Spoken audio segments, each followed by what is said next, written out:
The Dragonback series by Timothy Zahn. Book 4, Dragon and Herdsman. Chapter 1. A light breeze was blowing softly through the streets of Avran City and the world of Bigelow, making the cool night air feel that much colder. Huddled in a darkened doorway, Jack Morgan shifted restlessly in his sleep, pressing himself a little deeper back against the ancient stonework here at the edge of the city's old town. Dracos, pressed in two-dimensional form against the boy's back, arms, and legs, felt yet another shiver ripple through the skin beneath him. Reflexively, he lifted himself slightly away from the skin, turning part of himself three-dimensional. That would at least create a thin insulated layer to protect Jack from the worst of the cold. Uh-uh, Jack muttered. So he wasn't asleep after all. Sorry, Dracos murmured back as he lowered himself flat again. He was a poet warrior of the Kada, and part of his job was to protect his host as best he could. It bothered him terribly that he hadn't been able to lift a claw to ease Jack's discomfort these past few nights. But as usual in these matters, Jack was right. If he was going to play the part of a homeless street kid, he had to play the part completely. Huddled against the night in the shadow of a mercenary recruitment center, they couldn't take the chance that someone with sharp eyes would notice something odd. And a 14-year-old boy sleeping all warm and peaceful in a thin shirt and slacks would definitely be odd. Shifting his position on Jack's skin, Dracos peered out through the open shirt collar toward the recruitment center, a one-story white building across the street and 2 doors down. If the pattern of the past 6 nights was repeated, 2 men wearing the uniforms of the Malison Ring mercenaries would arrive soon to get the center ready for the morning's activities. 3 nights ago, Jack had begun shambling over to them as they arrived, trying to beg some spare change. The men had, naturally, told him to get lost. Last night, one of them had added to the script by aiming a kick at Jack's rear that had nearly connected. Tonight, the script was going to change completely. Draco shifted his gaze back down the street, marveling yet again at the delicious irony the universe had played. For the past 3 months, ever since this unlikely partnership had been thrust upon them, he had been trying to teach Jack the way of the Kada warrior, the way of honor and service and trust. It hadn't been easy. Jack had been raised by his uncle Virgil since the age of 3 to be a thief and con man, taught to care only about himself.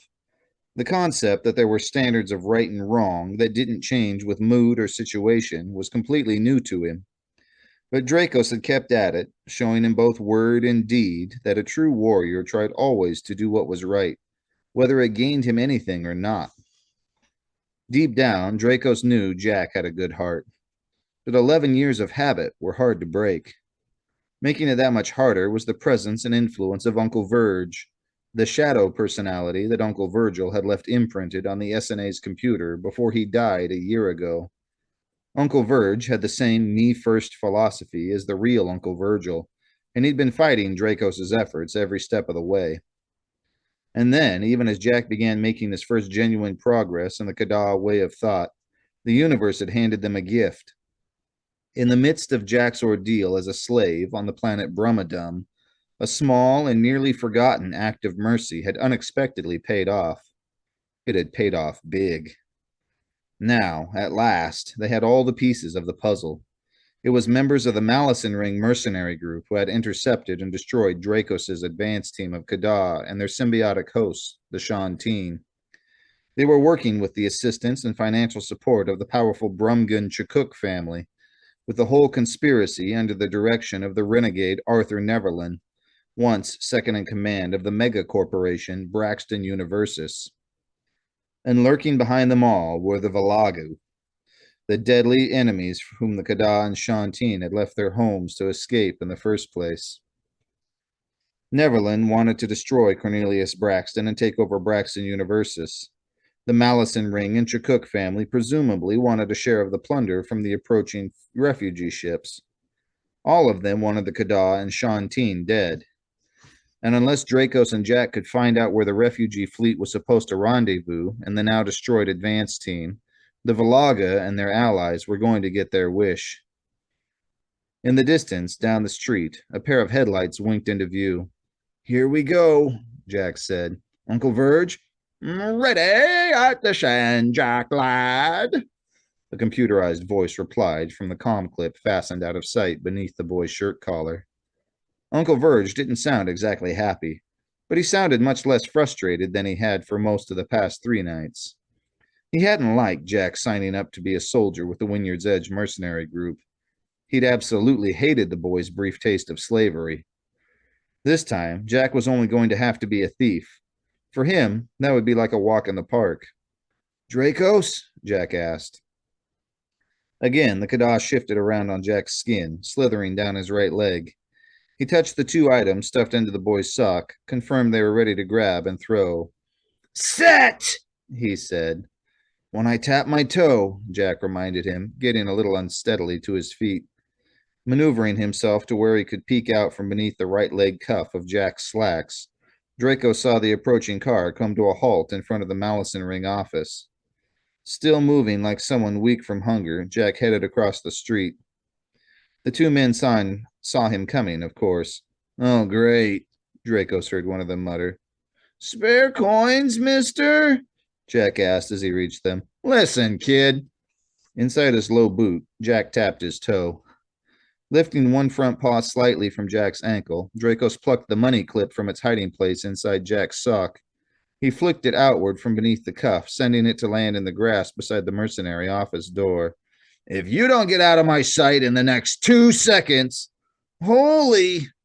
Jack broke off in a strangled gasp and started to duck around behind the men. He didn't get far. He'd barely made it around one man's side when there was the sound of a hand on cloth and the boy was jerked to an abrupt halt. "Hey, hey, hey," the mercenary growled. "Where do you think you're going?" "Hey, Chips," the other man said. "Look!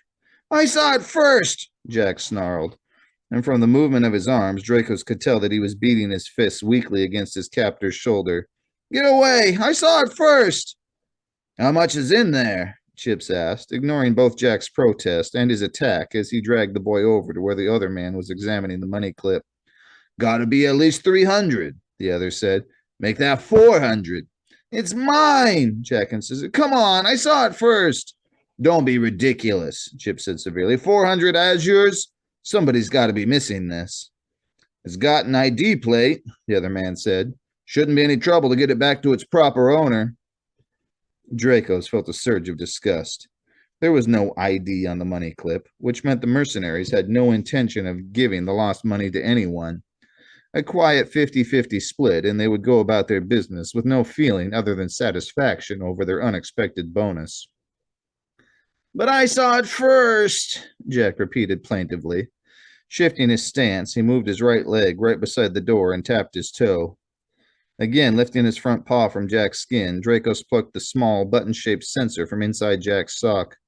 With the mercenary's full attention on the money clip, the Kadar risked pushing his paw out from beneath the cuff. A flick of his claws and the sensor sailed upward. Because he was listening for it, he heard the soft click as the sensor's magnet connected it solidly to the lower part of the door. "Get lost!" Chips ordered. There was the sound of a light slap, and Jack staggered back a couple of steps. "Or I'll tell the cops you were the one that stole it in the first place." "It's not fair," Jack muttered as he shuffled away. "Not fair." He crossed the street again and headed toward his doorway. But instead of settling back down for what was left of the night, he continued on along the street. "Uncle Verge?" he asked softly. "Did you get it?" "I got it," Uncle Verge said with a dark satisfaction. "Even with Dracos' sensor a little lower than where I'd wanted it." Dracos grimaced. That was Uncle Verge, all right. He never missed a chance to try to make the Kada look bad in Jack's presence. "The low weight of the sensor makes it difficult to throw very far," Dracos pointed out stiffly. "And I'm sure Uncle Verge was able to compensate," Jack soothed. Fortunately, he'd long since figured out what the other was trying to do. "Right, Uncle Verge?" "I already told you I got it." "Good," Jack said. "And for the record, Dracos, that money clip toss was perfect, right where I wanted it." "Thank you," Draco said, feeling somewhat mollified. Where exactly did you put the third sensor, if I may ask? I slipped it up onto the back of Chip's holster, Jack told him. So now the big question. Uncle Verge, can you code me a data tube that'll match their key well enough to get me inside? Absolutely, Uncle Verge assured him. and as a bonus, I can also make a blocker to get you through the cavity wave alarm system just inside the door. Unless you'd rather disarm that one yourself. No, that's all right, Jack assured him. Package deals are good. I just thought you might enjoy the challenge, Uncle Verge said. It's clear you've still got the magic touch. Thank you kindly, Jack said dryly. Just don't forget that touch goes into retirement the minute Dracos' people are safe. Uncle Verge gave a theatrical sigh. I understand, he said. Just a moment. They've taken the money and dropped the clip into a wastebasket. Perfect, Jack said. We'll be able to eavesdrop on the whole office. At least until they empty the trash, Uncle Verge said. I presume you want me to get started coding the key? Right, Jack said. We'll spend the rest of today getting organized, and tonight we do it.